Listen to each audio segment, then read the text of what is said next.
Syarikat penerbangan dan pengusaha pelancongan disaran merebut insentif geran padanan penerbangan karta yang ditawarkan kerajaan bagi merancangkan kemasukan pelancong luar ke negara ini bersempena dengan Tahun Melawat Malaysia 2026 dan Tahun Melawat Negeri. Ketua Pengarah Lembaga Penggalakan Pelancongan Malaysia, Tourism Malaysia, Datuk Dr. Amar Abdul Ghaffar berkata langkah ini sebagai usaha mengatasi kekurangan penerbangan terus dari beberapa negara terutama China.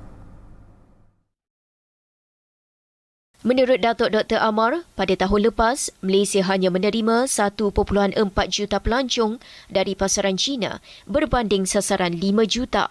Beliau berkata terdapat 3 pilihan yang boleh dipertimbangkan syarikat penerbangan menerusi geran padanan itu, iaitu menambah kekerapan penerbangan, menyediakan laluan baharu dan menambah kapasiti kerusi.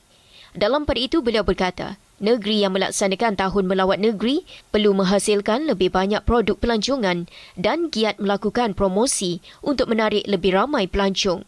Datuk Dr. Amar berkata, Melaka, Perak, Kelantan dan Perlis yang menganjurkan Tahun Melawat Negeri masing-masing tahun ini akan dijadikan penanda aras dan momentum dalam persediaan Tahun Melawat Malaysia 2026.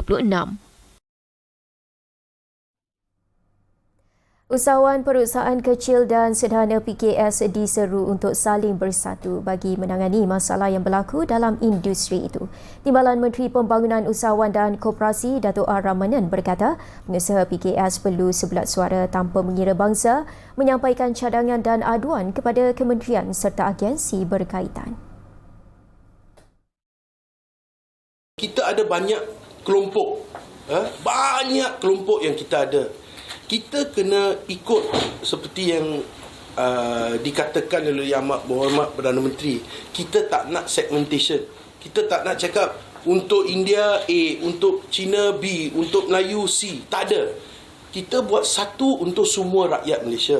Beliau ditemui pada Kongres Perusahaan Kecil dan Sederhana PKS keempat Anjuran Dewan Perniagaan dan Industri India Muslim Malaysia MIMCOIN di Kuala Lumpur pada Sabtu. Mengambil contoh lebih 1,000 usahawan di bawah MIMCOIN, beliau berharap Dewan itu perlu menjadi jurucakap untuk mencari jalan penyelesaian selain berhubung dengan mana-mana agensi berkaitan.